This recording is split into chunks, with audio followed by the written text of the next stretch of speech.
todo investidor e advogado de investidor precisa saber para auxiliá-lo nessa guerra entre os entendimentos que a gente fica recebendo dos tribunais superiores, conhecendo e estudando, e as prefeituras, que estão tentando sempre superar os entendimentos dos tribunais para aumentar, evidentemente, a arrecadação. Né? É só o que se fala nesse país em aumentar a arrecadação. Vamos dar início, então, às nossas análises. Preparei um material aqui para vocês que vai tratar, eu organizei em 3 frentes de batalha. Tá? STJ versus prefeituras, a guerra do ITBI, que todo investidor e também advogado investidor precisa saber, e as 3 frentes de batalhas principais que nós temos acompanhado, no nosso entender. A primeira diz respeito ao momento da incidência do imposto, a segunda frente de batalha diz respeito à base de cálculo desse imposto, e a terceira frente de batalha é quando essa base de cálculo ela é surpreendida pelo fisco como muito desproporcional, ou seja, a pessoa comprou o imóvel por um preço muito baixo. Exemplo, leilão, certo? Então vamos avaliar essas 3 frentes de batalha, vamos entender o contexto da dinâmica e como tem muito dinheiro deixado na mesa, virtude, muitas vezes, claro, falta de conhecimento, número 1. Número 2, essencial, falta de tempo, premência de fazer o negócio. E número 3 é por burocracia mesmo, dúvidas sobre como como construir, que ferramentas eu uso, como é que eu faço para que isso seja respeitado, faço prevalecer o entendimento da melhor interpretação da lei e a aplicação dos precedentes, especialmente os precedentes vinculantes. Bacana? Então é isso, colegas. Acho que vai dar boa hoje. Acredito que todo mundo vai usar bastante, que é bastante prática aqui. As nossas observações são muito, muito pragmáticas. Legal? Então vamos lá. Né? Qual que é o contexto aqui da situação, tá, colegas? O que eu tenho visto e acompanhado? Em primeiro lugar, ninguém discute, eu percebo isso nos ambientes de negócios imobiliários, que quando surge, né, a cobrança, quando vem a guia lá do ITBI, a dúvida que surge para as pessoas é se vale a pena impugnar aquilo, tá? Então, o primeiro ponto é este. Será que vale a pena fazer aquela impugnação? Os municípios estão cada vez mais digitais, então dá um certo trabalho mesmo, tá? Reconheço isso. Dá um certo trabalho mesmo fazer isto. E eles têm algumas restrições, às vezes, de acesso, que somente o contribuinte teria que fazer um login, o investidor não vai querer estar fazendo isso. Mas, claro que com a procuração, você pode abrir também o processo administrativo, né, de forma eletrônica.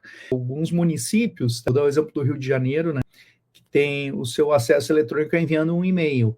Eu achei muito engraçado isso, esses tempos que a gente teve que fazer um determinado procedimento lá para o negócio imobiliário, e a orientação era essa. O canal de comunicação era aberto por meio de um e-mail. O que nós todos que atuamos, né, no ramo do direito, sabemos que isso soa para nós bastante analógico, porque a gente está já num passo adiante, que é o processo totalmente eletrônico. Então, digitalizar documentos e simplesmente enviá-los por e-mail soa um pouco analógico. É uma substituição de papel, que já é maravilhoso, tá? Mas vou te dizer que até em termos de encaminhamento facilita, porque é bem mais simples também, que você está aprendendo como é que funcionam lá os procedimentos eletrônicos. Mas em outras tantas prefeituras de comarcas maiores, que estão com negócios imobiliários sendo feitos a todo momento, já temos os processos eletrônicos nos municípios mesmo. Então a gente abre lá um processo eletrônico. E ali a gente inicia a nossa comunicação. Já me aconteceu a situação das dificuldades, por dificuldade do cliente, de nós abrirmos, ao mesmo tempo que a gente abriu o eletrônico, já fazer o encaminhamento do judicial, porque o tempo, de demora de resposta de um e de outro, meio que se aproximam, e aí depois tu só faz um aditamento e junta a resposta do município, que você já sabe qual vai ser. Então, o que acontece basicamente é o seguinte, colegas, sempre que alguém está fazendo um negócio imobiliário, o município, o fisco, a fazenda municipal, ela vai buscar todos os elementos possíveis para aumentar a sua arrecadação. Não importa o partido político, não importa quem esteja no poder, eles vão buscar o aumento da arrecadação, porque eles estão com o Estado brasileiro como um todo, todas as suas instâncias de poder, estão com dificuldades econômicas, certo?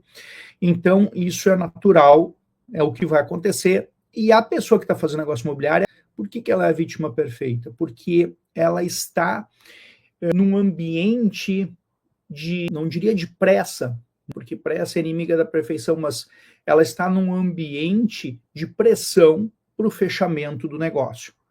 Então, as certidões negativas têm prazo de vencimento, é uma pressão. O vendedor tem pressa para receber, é outra pressão. O corretor que está intermediando tem pressa no fechamento, é outra pressão. Então, tem muitos atores envolvidos que têm pressa. Então, é a vítima perfeita. O que acontece? É o tal do colocar o bode na sala, né? A gente coloca o problema e a pessoa passa a ter que resolver. Então, ela está lá achando que está tudo certo, entra lá no tabelionato para fazer uma simples escritura, vem a guia para pagamento que vai ser exigida para fazer aquela escritura, e aí surge, né, a dinâmica famosa. Puxa vida, mas estou comprando um imóvel por 500 mil e a prefeitura cobrou sobre 1 milhão. Né? Então, a prefeitura entendeu que aquele imóvel que eu estou adquirindo por 500 mil, ele vale 1 milhão. E como o imposto ele é um percentual, nas boas práticas, o ITBI está em 2%, nas práticas mais comuns ele está em 4%, e essa variação ela pode ser multiplicada pelo número de municípios do país, então você vai ter que descobrir qual que é a do município que você está fazendo negócio. Vi esses tempos um prefeito fazendo uma campanha bem legal de ITBI a 0,5%, tá? Bem interessante, para até final de 2025. Então vejam só como essas coisas podem variar, e isso tem a ver com o que a gente vai conversar hoje. Então, o que acontece, colegas? Nós estamos sob máxima pressão. Aí, imagina você parar todo o processo de compra para fazer uma ação judicial. Isso soa quase absurdo, né? Salvo se a gente for do ramo, estiver preparado para isso, e, enfim, tantas peculiaridades que possam acontecer. Mas isso soa meio que absurdo, porque tem muita gente envolvida e a pressão é por pagar. Mas é direito do contribuinte ser corretamente cobrado pelo ITBI. 99% das vezes, posso garantir a vocês, a pessoa vai pagar, porque ela não enxerga uma alternativa. Ela não tem uma estratégia para superar aquilo e a pressão está muito forte. Pois bem, vou falar sobre isso, como a gente pode aparecer, nós advogados da área do negócio imobiliário, podemos surgir como uma alternativa viável para não perder, evitar que a pessoa seja vítima desse desperdício de dinheiro, que é pagar taxas acima e tributos acima daquilo que seria o correto, tá? Pois bem, colegas, então vamos lá.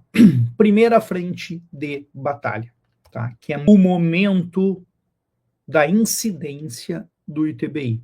Qual que é o momento da incidência do ITBI? Isto já foi definido pelo STF, no 796, de que a incidência do ITBI, o momento de sua incidência, é na transferência, na efetiva transferência imobiliária, que é onde se realiza o ato jurídico de transferência imobiliária.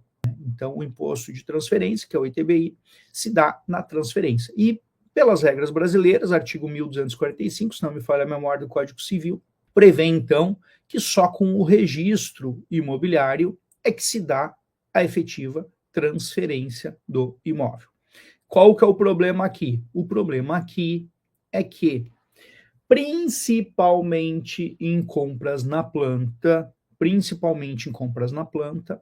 as pessoas, antes de efetivarem a aquisição do seu imóvel, elas acabam cedendo os direitos sobre essa aquisição para alguém mais interessado. As pessoas desistem deste imóvel, isso é corriqueiro até.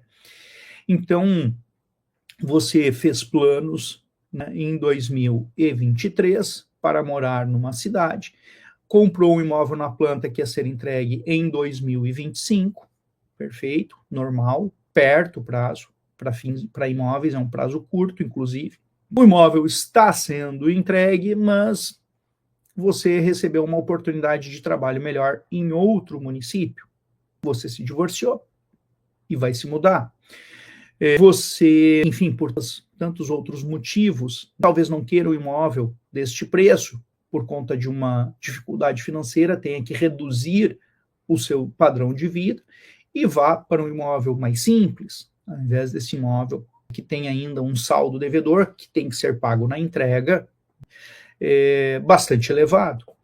Então, por 1000 motivos, o termo de cessão, o instrumento de cessão dos direitos de aquisição desse imóvel, ele é muito comum, ele é trivial, inclusive, né, nos negócios imobiliários. É a coisa que mais comumente acontece. Então, se cedem os direitos para uma outra pessoa. A partir deste momento, este novo adquirente, que é apresentado para a incorporadora, avalia, aceita a pessoa, sem problema nenhum, também muito comum, certo?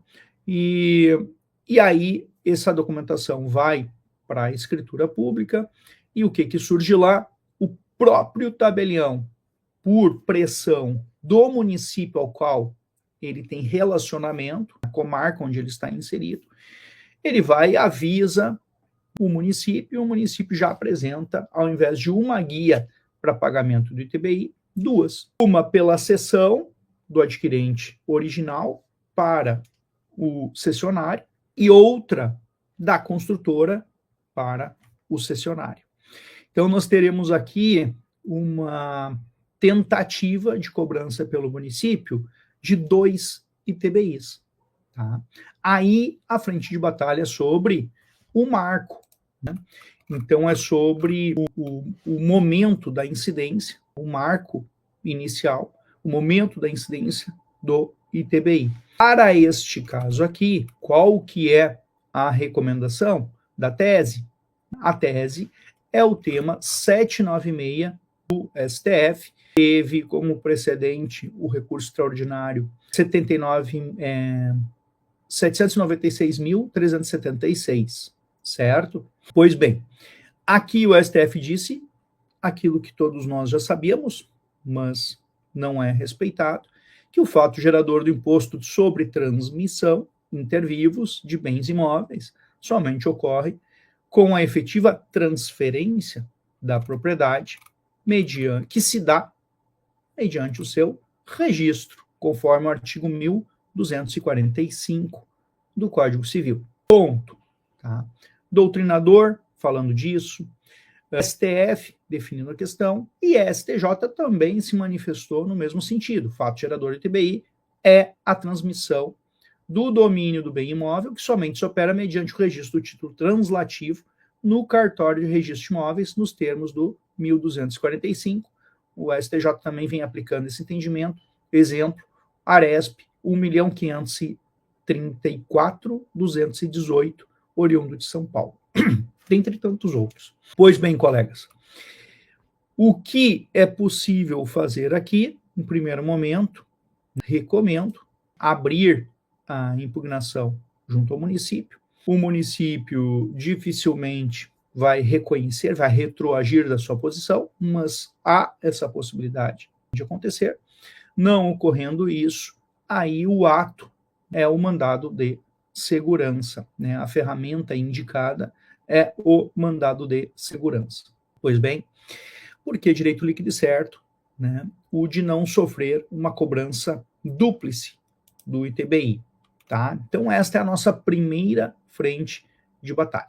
Segunda frente de batalha, colegas, o valor da incidência, né? Ou seja, a base de cálculo do nosso ITBI. Nessa segunda frente de batalha, trago para vocês como um exemplo, tá, o caso de uma pessoa jurídica, que também recentemente acompanhei, fez a integralização de um imóvel de 500 mil reais, recebeu, aliás, a integralização de um imóvel de 500 mil reais em suas cotas sociais, tá?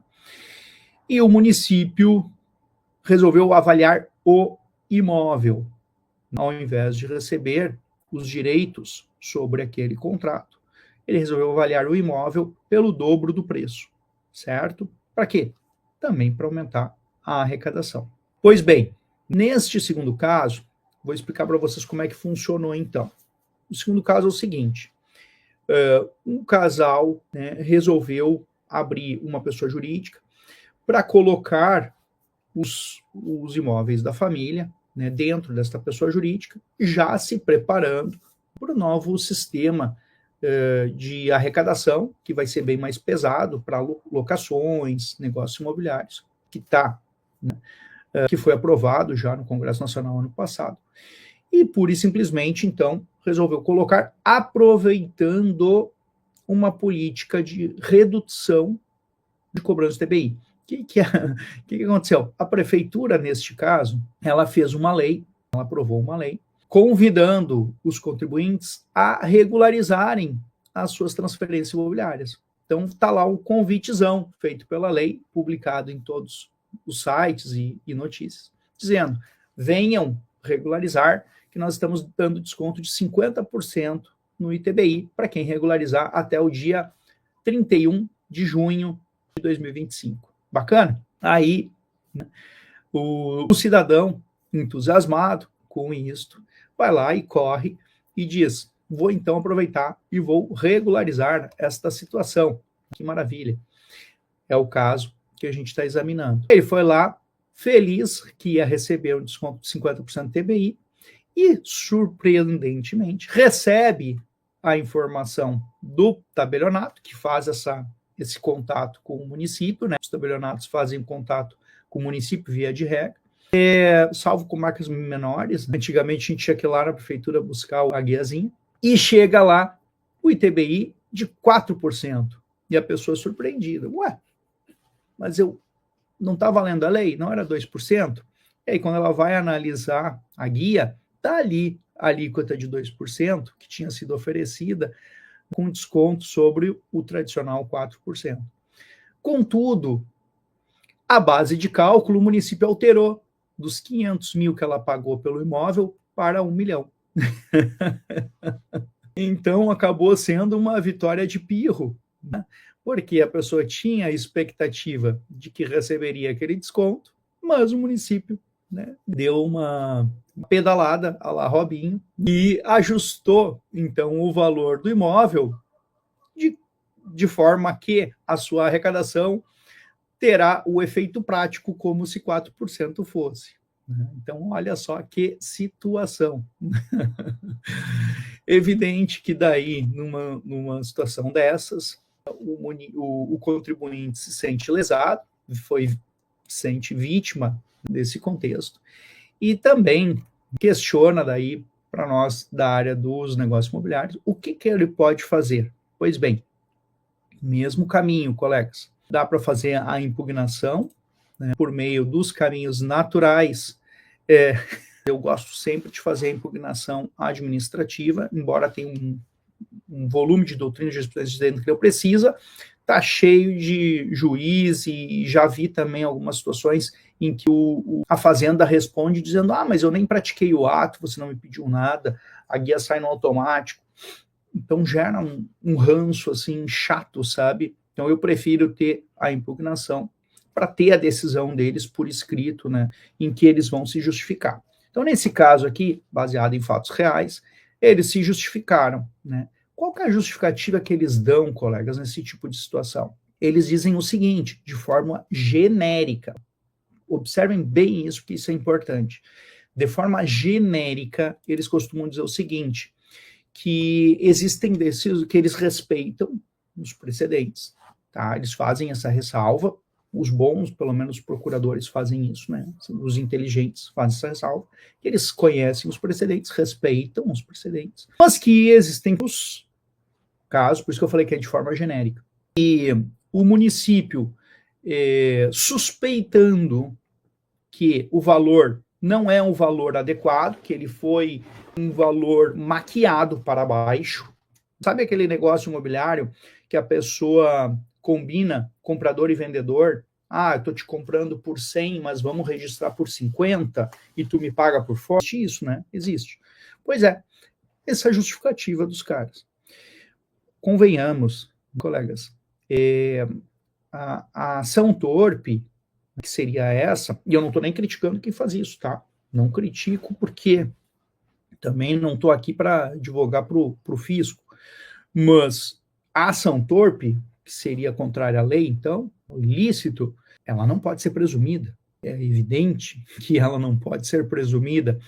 Então, nesse sentido, embora seja uma malícia dos procuradores, né, em algum aspecto, né, peço desculpa para os procuradores que não fazem isso, mas e muitos fazem, seria uma malícia no sentido assim, uma artimanha jurídica, uma esperteza jurídica, fazer esse tipo de alegação, ela não pode se sustentar, porque sou pena de a gente estar estabelecendo, então, uma presunção de má-fé. Presume-se que o ato foi de má-fé, porque esse imóvel aqui, né, no nosso município, costuma ser vendido por 1 milhão e não por 500. Esta é a justificativa. Veja que essa justificativa, né, eu vou aproveitar para abordar mais de um argumento que contrapõe a essa justificativa do município. Então, primeira coisa, não se presume má-fé. Segunda coisa, já está consolidado em jurisprudência que se o município suspeitar de má-fé, ele tem que abrir um processo administrativo para comprovar essa situação. Tem esse ponto, que aí eles fazem de conta que não escutam. Né? Tem que ter um devido processo legal administrativo para a pessoa poder se defender e dizer que não, realmente foi esse o preço. Está aqui a comprovação e a pessoa tem a oportunidade de demonstrar.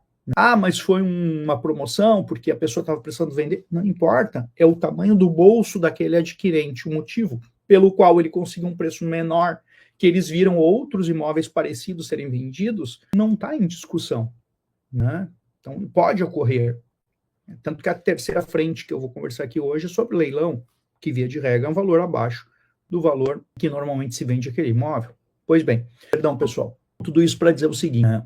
Então, primeiro argumento, má-fé. Não existe presunção de má-fé, teria que ter um devido processo legal. Só por isso nós já anularíamos os efeitos dessa cobrança. Com esta justificativa, ela não pode prosperar.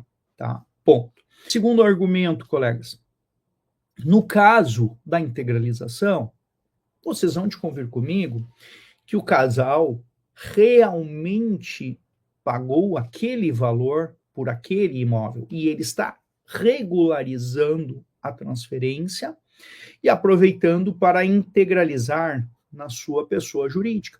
Se eles estão integralizando na pessoa jurídica e isto vai fazer gerar, né, então fato gerador, será fato gerador do ITBI, e eles estão integralizando os direitos sobre aquele contrato, dinheiro não nasce em árvore, concordam? O que eles pagaram por aquela promessa de compra e venda foi exatamente os 500 mil aqueles que constam na promessa de compra e venda.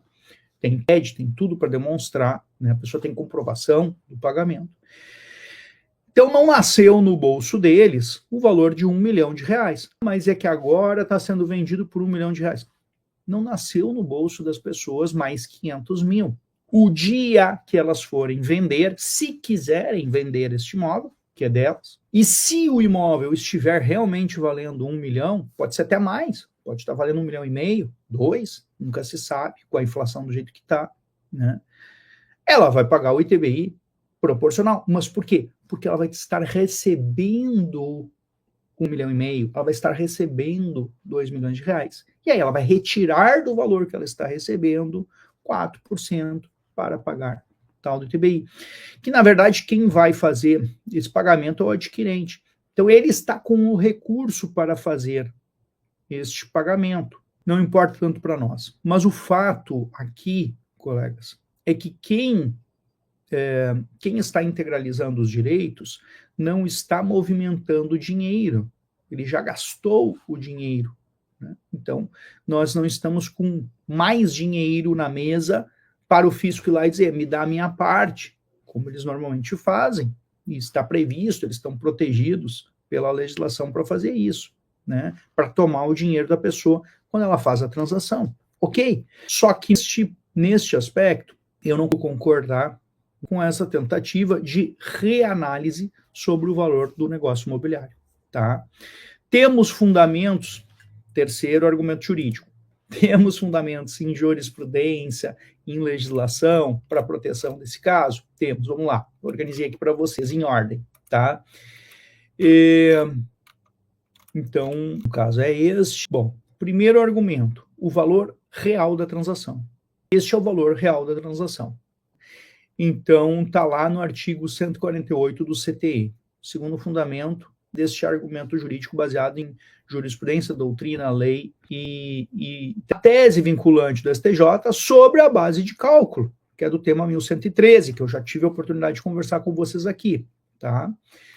Então, lá diz a base de cálculo, o que os ministros disseram? A base de cálculo do DBI é o valor venal do imóvel transmitido em condições normais de mercado, não estando vinculado à base de cálculo de PTU, que poderá, inclusive, ser utilizado como valor mínimo de referência. O valor da transação declarado pelo contribuinte goza de presunção de que é o valor venal do imóvel, que somente pode ser afastado pelo fisco com instauração de processo administrativo. Ou seja, a presunção é de boa-fé, é aquilo que nós estávamos conversando antes. Né? Então, a presunção, ela é sempre de boa-fé. Se você quiser imputar a má-fé, você tem que provar. Simples assim. Então, está aqui. Alguns precedentes também de Santa Catarina, né, que eu vi esses tempos. Tá? Tem em todo o país, em São Paulo também, mas estou pegando aqui porque são casos que estão mais próximos de mim. TJ de Santa Catarina também. Valor declarado do imóvel, presunção de veracidade, de ser condizente com o de mercado. Tem o 113. Então, aplicação do tema 1113. Então, argumentos temos de roldão. Qual o instrumento que eu sugiro? Mandado de segurança. Né? Tem várias virtudes. Primeiro, que é um direito líquido e certo. Segundo, não tem sucumbência para a parte se ela tiver algum risco, né? Se ela ficar com receio de algum risco de sucumbência. Então, tem vantagens. Manter risco de sucumbência para o advogado. É verdade, também não tem para o advogado. Mas é a ferramenta que eu acho mais fácil de você propor para um investidor, porque daí reduz os custos dele. Ele vai ter o custo de contratação, mas não vai ter, né, o risco de sucumbência se mudar, sei lá, é uma pane aí no sistema, que a gente nunca pode saber. Vide o livro do Cisne Negro, né? A previsibilidade, o improvável, ele volta e meia acontece. Certo? Então, nós não estamos aqui para prometer nada para ninguém, mas é fato que a pessoa tem direito a isto, certo? Eu vou, depois de apresentar para vocês a terceira frente de batalha, eu vou dizer para vocês, vou dar uma dica para vocês sobre como viabilizar esses processos judiciais sem mesmo estando com o tempo te apertando. Veja que nesse caso aqui, da segunda frente de batalha, como eu comentei com vocês, o nosso cliente tem um prazo, teria um prazo. Eu estou falando tudo em tese, né? Eu inventei agora isso para não identificar nada. Mas existe realmente esse tipo de política, existe um caso assim, a gente inspirado em fatos reais. Então, imagina que nós estamos até dia 31 de junho, sob pena de perder o desconto dos 2%. Imagina se o município ganha manter, se você não ganha liminar, e o município mantém o 1 milhão de reais e os 2% viram 4%. Imagina a indignação desse contribuinte. Eu disse, mas, doutor, mas eu lhe contratei para diminuir, aumentou, eu perdi, vou pagar o dobro agora. Temos ferramentas para evitar isto. Bacana? Então, deixa eu só falar da terceira frente de batalha. Então, olhem só como essa questão aí de pagar pouco pelo imóvel, ela não é relevante, tá? O que acontece? No tema 1113 do STJ, né, a terceira frente de batalha é quando a pessoa compra o imóvel em leilão, tá? O leilão, como todos sabemos, ele permite que no segunda asta pública você possa adquirir o imóvel por até 50% do seu preço, que tinha sido o preço de avaliação. Bacana? Pois bem, e aí? Então a pessoa, é fácil para o fisco dizer o seguinte, chegou lá o cliente, que é o contribuinte, disse, comprei lá no leilão, tinha sido avaliado o imóvel por 1 milhão, mas eu arrematei por 50%, não teve outro lance, ninguém deu lance, eu dei o lance, né, mínimo, 50%, e arrematei, certo? Aí o fisco vai lá e diz, não, a avaliação dele é 1 milhão, tem que pagar sobre 1 milhão, certo? Pois bem, isso também foi analisado no tema 1113 do STJ, que entendeu que a primeira seção dos recursos repetitivos consolidou o entendimento que protege os contribuintes contra a prática abusiva dos municípios na cobrança de ITBI, dizendo o seguinte, que no julgamento afetado, eles decidiram que deve ser o valor real da transação, impedindo que os municípios estabeleçam unilateralmente um valor de referência para fins de tributação. Quais foram os pontos cruciais? O valor da transação tem que ser respeitado, primeiro ponto. Segundo ponto, para imóveis arrematados em leilão, o valor da arrematação tem que prevalecer, porque, afinal de contas, qual o melhor indicativo do valor de liquidez deste imóvel do que um edital público em que se deu este preço para o imóvel? Às vezes, no plano de ideal, a gente até imagina que o imóvel valha mais, mas ele não tem liquidez. O que é liquidez, Rafael? Gente que pague aquele preço que eu entendo que valha. É que nem um proprietário. O município ele age meio que como um proprietário, aquele orgulhoso do seu imóvel. Não. Meu carro aqui, meu Fuca, vale 100 mil reais. Mas por quê? Porque ele é de coleção. Pode ser até que valha para um outro colecionador. Agora, se ele precisar vender rápido e não tiver colecionador para comprar, ou seja, não tem liquidez, não tiver gente colecionando Fuca para pagar o que ele vale, o que ele vai valer é o preço de liquidez. Talvez alguém dê 20 mil para ele. Nossa, que absurdo, Rafael. Tudo bem, eu estou exagerando aqui, mas o que vale é o dinheiro que está circulando, certo? Então, foi isso que foi entendido nesse caso dos leilões, né? Em leilões, o valor pago pelo arrematante reflete uma disputa pública e aberta, sendo o melhor indicativo do valor de mercado. Então, o município não pode presumir que o imóvel valha mais ou menos por meio simplesmente de uma postura unilateral. Né? Então, os imóveis no meu município, como se fossem dele, os imóveis, muita gente tem criticado isso em relação aos tributos, certo? Esses tipos de tributos, né, sobre propriedade têm sido cada vez mais criticados pelo mundo afora, não só no Brasil, no sentido de que parece que a pessoa não é dona do seu bem, porque todo ano ela tem que ficar pagando por ele, né? Isso vale para IPTU, por exemplo, tá?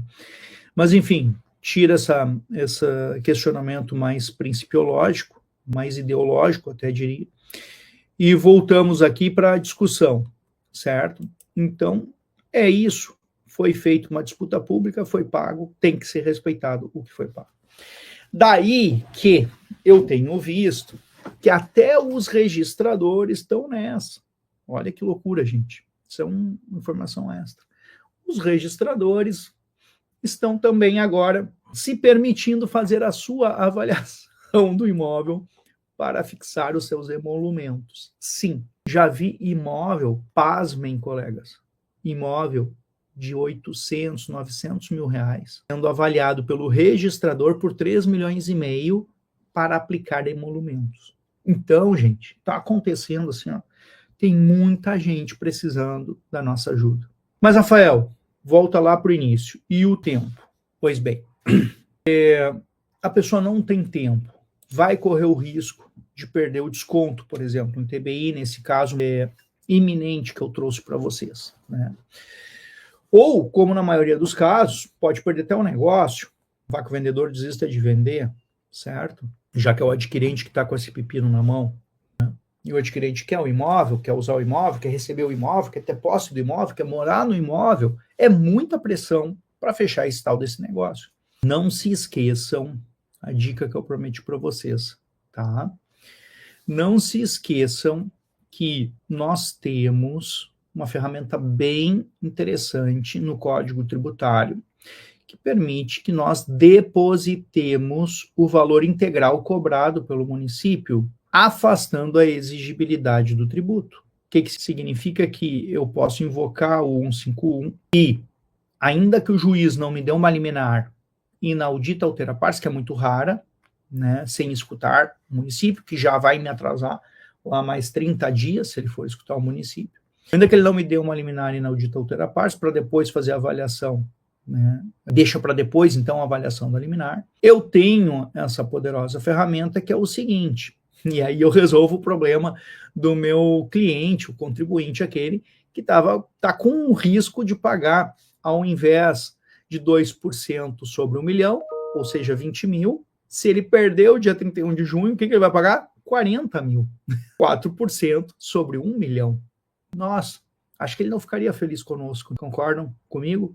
Ele não ficaria nem um pouco contente com o advogado. Então, como é que eu resolvo? Digo o seguinte, nós podemos depositar, assim como você pagaria os 20 mil e seria vítima dessa conduta, nós podemos depositar os 20 mil, né, e aguardar, efetivar a transação, e aguardar, então, o desfecho da análise do mandado de segurança, que é um processo mais rápido, e não tem dilação probatória, para receber o dinheiro de volta, atualizado, tá, conforme a conta judicial. É bom, é prático, é rápido, porque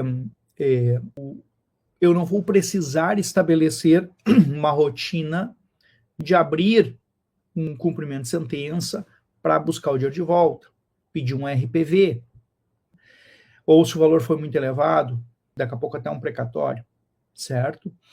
Então, assim, é uma solução muito boa, eficiente, rápida, limpa. Está lá o dinheiro na nossa mão, está no processo, esperando para a gente tê-lo de volta, certo? Penso eu que esse é o melhor mecanismo. Rafael, ok, mas eu sou um investidor, eu não me alertei a isso, fiz negócio correndo, às vezes fiz vários negócios assim e já paguei. O que eu faço? Ação de repetição. É possível? Claro que é possível, sem problemas nenhum. Temos 5 anos para buscar esse dinheiro de volta. Colegas advogados, ajudar os nossos clientes a buscar, né, quem foram vítima desse tipo de abusividade, a buscar o seu dinheiro de volta. Então, essas são as duas ferramentas que nós temos à disposição, que eu considero as adequadas, né, para o nosso contexto. Primeiro, mandado de segurança, para evitar que a pessoa seja vítima desse abuso. E o segundo, a repetição, que é quando ela foi vítima desse abuso, mas ela quer, então, buscar o seu dinheiro de volta, certo? Então é isso, colegas. É bem possível de fazer a utilização dessas duas ferramentas. Não é comum pela pressa, como eu mencionei para vocês. Né? Então, acho que era isso, colegas, que eu tinha para comentar com vocês. Gostaria de saber se vocês têm alguma dúvida ou questionamento, um caso concreto que queiram compartilhar. Fiquem à vontade, façam suas sugestões de temas, né? Tá sempre eu tendo que trazer aqui os temas. Ah, mas tá legal os temas. Ok, mas daqui a pouco eu posso trazer um chato. Então, sugiram os temas bacanas aí. Valeu, um abraço, tchau.